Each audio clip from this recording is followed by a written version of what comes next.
Bu Vermork, Germaniya natsistlari bosib olgan Norvegiya tog'larining chuqurdan-chuqur o'rmonlarida joylashgan zavod. Bir qarashda u oddiy sanoat korxonasidek tuyuladi, ammo ko'rinishlar aldamchi bo'lishi mumkin. Chunki bu zavod oddiy emas edi.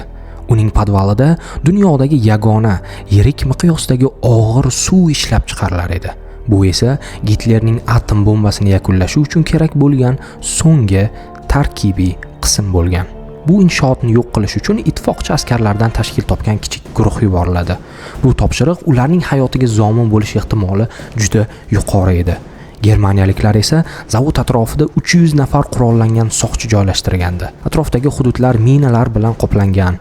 Zavodning o'zi esa tik toq yonbag'rida qurilgan bo'lib, unga faqat qattiq qo'riqlanadigan ko'prik orqali kirish mumkin edi. Har jihatdan bu zavod haqiqiy qal'a edi. Bu hikoya Winston Churchill tomonidan Ikkinchi jahon urushining eng muhim sabotaj reydi deb atalgan voqeaning hikoyasidir. Ammo bu operatsiya reja bo'yicha ketmagan edi. Bu Gunnerside operatsiyasi, ya'ni dunyoni qutqarish uchun o'tkazilgan maxfiy missiyaning hikoyasi.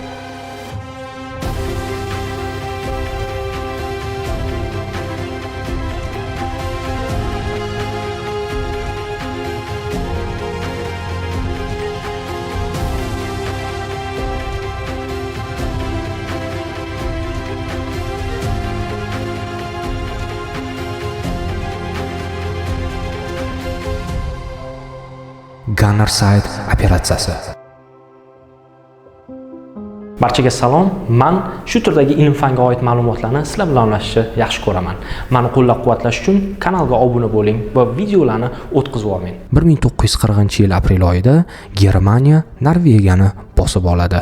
Deyarli hech qanday qarshiliklarsiz mamlakat atigi 2 oy ichida to'liq ishg'ol qilindi. Ishg'olning asosiy strategik sabablaridan biri Atlantika devorini barpo etish edi.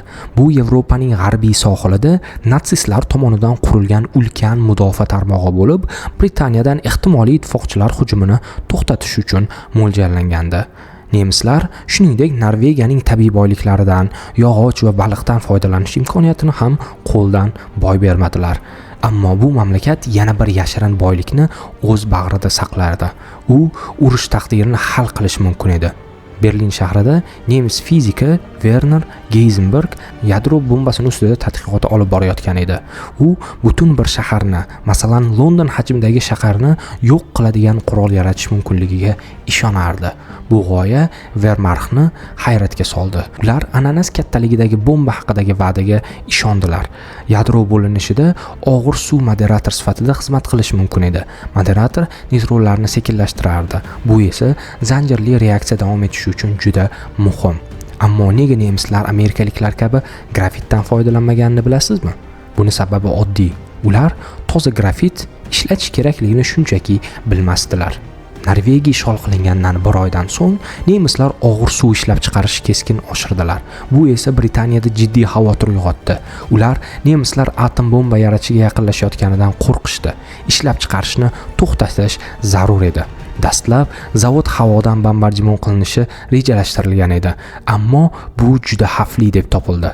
Zavod tog'lar orasida joylashganligi sababli tunda uni aniqlash mushkul edi. Bombardimon esa yaqin atrofdagi tinch aholini ko'plab qurbon bo'lishiga sabab bo'lishi mumkin edi. Bundan tashqari, nemislar vodiyning ikki tomoniga past uchuvchi samolyotlarni urib tashlash uchun 3 ta qalin kabel tortib qo'ygan edi. Agar bomba bevosita zavodga tegsa ham, bu kifoya qilmasdi, chunki og'ir suv ishlab chiqarish joyi podvalda qalin beton qoplama ostida joylashgan edi. Shu bois eng yaxshi yo'l planer, ya'ni glider orqali qo'nish va reyd o'tkazish deb qaror qilindi. Biroq zavod atrofidagi tik tog'lar bunga to'sqinlik qilardi. Nihoyat Mujostvaten tog'ining yaqinida mos qo'nish joyi topildi. Shu yerdan sabotajchilar Vermork sari yo'lga chiqishlari kerak edi. Ammo geografiya ularga qarshi edi. Zavod chuqur daraning tik yonbag'rida joylashgan edi. Yagona yo'l tor osma ko'prik orqali o'tardi. U esa doimiy ravishda qo'riqlanardi. Britaniyaliklar maxfiy tarzda Operation Freshman deb nomlangan reydni tayyorlashdi. 34 sabotajchi ikkita yog'och horse gliderda ikkita Halifax samolyoti tomonidan tortib uchirildi. Ammo bu reydni amalga oshirishdan oldin Operation Grouse, ya'ni Grouse operatsiyasi deb nomlangan boshqa guruh maxsus tanlangan norvegiyalik askarlar oldindan yuborildi. Ular qo'nish joyini tayyorlab, sabotajchilarni zavodga yetaklashlari kerak edi. Grouse a'zolarining barchasi mahalliy odamlar edi. Ular zavod atrofidagi tog'larni yaxshi bilishardi. Ba'zilari ilgari Gestapo tomonidan qo'lga olinib, keyin qochishga muvaffaq bo'lgan edi. Ularning mashg'ulotlari 1942-yili oktyabr boshida boshlanadi va nihoyatda mashaqqatli edi.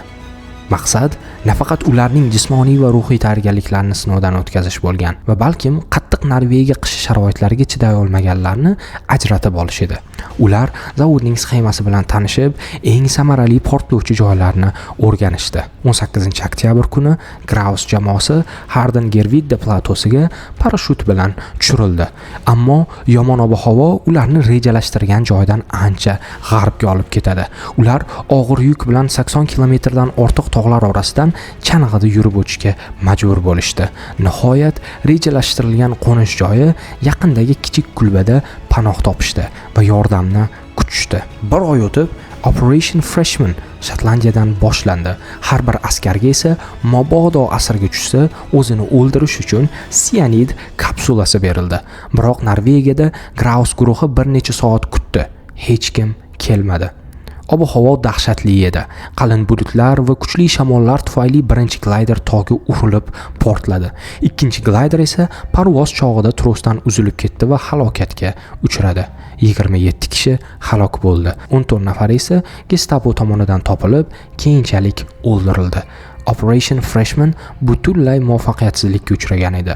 Maxfiylik sabab askarlarning oilalariga faqat ular bedarak yo'qoldi degan xabar berilgandi.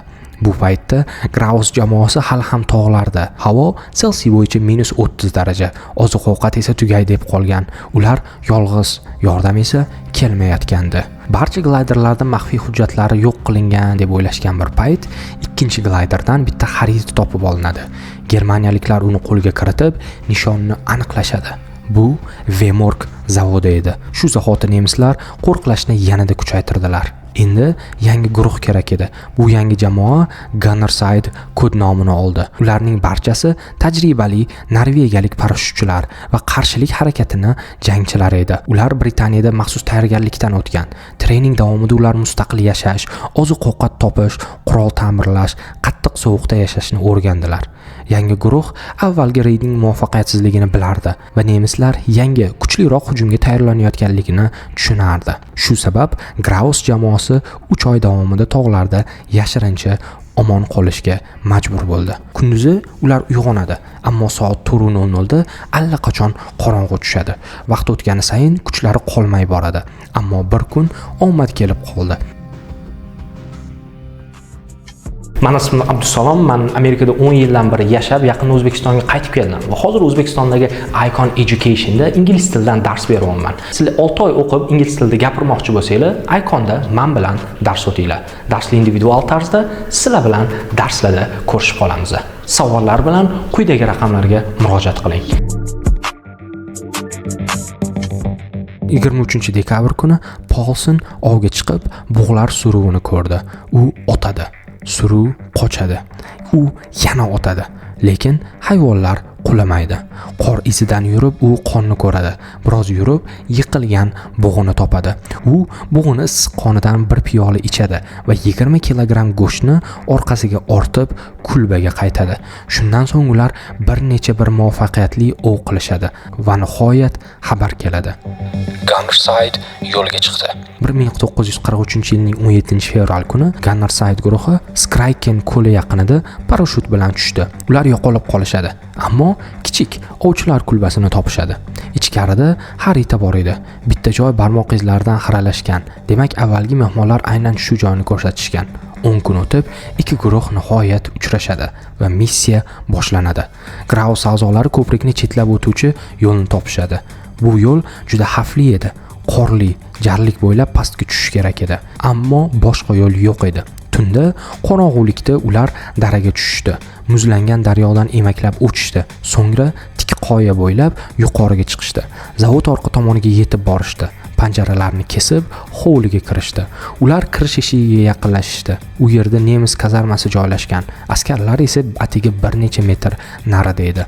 Ular devorga yopishib, derazalar yonidan jim o'tib o'tishdi. Nihoyat ular asosiy eshik oldida. Eshik qulflangan. Lekin ular yaqin atrofda podvalga olib boruvchi ventilyatsiya teshigi borligini bilishardi. Ichkarida yo'laklar bo'sh edi. Ular jim harakatlanishdi. Uni ustiga joylashuvni yodlab olishgandi. Shu zahoti to'satdan tashqaridan nemis tili eshitildi. Shunda ular to'xtaydi. Ammo tovush uzoqlashdi. Nihoyat ular og'ir suv elektroliz kameralari joylashgan joyga yetishdi. Ularni maqsaddan ajratib turgan yagona narsa po'lat eshik edi. Ular uni ochdi va ichkariga kirishdi. Kutilmaganda hech qanday qarshilikka duch kelishmadi. Faqat norvegiyalik qorovul bor edi. U yordam berishga ham tayyor edi. Ular portlovchi moddalarning o'lchovini aniq belgilab, ularni joylashtirishdi. Bu portlash zavodni butunlay yo'q qilishi, lekin atrofga signal bermasligi kerak edi. Fyuzni yoqishdan oldin qorovul ulardan iltimos qildi. Iltimos, ko'zoynagimni topib bera olasizmi? Urush paytida yangisini topish yo'q deb. Ular qorovulga yordam berishdi. Ko'zoynak topildi va fyuz yoqildi. Ketishdan oldin ular Thompson avtomatini qoldirishdi. Bu mahalliy norvegiyaliklarga qasos qilinmasligi uchun Britancha operatsiya ekanini bildiruvchi ishora edi. Reyd muvaffaqiyatli o'tadi. 500 kg og'ir suv va asosiy elektroliz uskunalari yo'q qilindi. 3000 nemis askari esa qidiruvga yuborildi. Biroq sabotajchilar birortasi ham halok bo'lmadi. Nemislar keyinchalik zavodni tiklab, yana ishlab chiqarishni boshlaydi. 1943-yil noyabr oyida ittifoqchilar 160 ta B-17 bombardimonchi samolyoti bilan hujum uyushtirishdi. Ammo qalin beton pol sababli zavodga zarar kam yetdi. Afsuski, 21 nafar norvegiyalik tinch aholi halok bo'ldi. Shundan keyingi reydlar ham ishlab chiqarishni to'liq to'xtata olmadi, lekin nemis yadro dasturi endi tuzalmas darajada orqada qolgandi. Ular urush tugaguncha atom bombasini yasay olishmadi. Vermorkdagi reyd nemislarga qancha vaqt yo'qotganini tarixchilar hanuz bahslashadi. Ammo sabotajchilar ehtimol Londonga atom halokatidan qutulish uchun yetarlicha vaqt yutib berishgan edi. Bu esa insoniyat tarixidagi eng muhim jasorat namoyishlaridan biri bo'ldi, deydi britaniyaliklar. Bu hikoyani eshitarkanmiz, Ikkinchi jahon urushidagi puxta tuzilgan reja yuzaki va keng miqyosda belgilangan himoyani bosib o'tishi mumkin. Gitlerning yerni tozalash rejalariga keladigan bo'lsak, atom bombasi uni qo'liga tushmaganligi bir tomondan barchamiz uchun ma'quldek. Videoni bu nuqtasiga yetib kelganingiz uchun sizlardan minnatdorman. Bu degani sizlar ilm fanga va tarixda bo'lgan muhim hodisalarga qiziqishinglarni bildiradi. Bizni qo'llab-quvvatlash uchun bizga obuna bo'lish esingizdan chiqmasin. Zero sizlarning obuna bo'lishinglar bizani amin qiladiki, sizlar rostdan ham ilm fanga qiziqishinglar haqida. Sizlar bilan keyingi videoda ko'rishguncha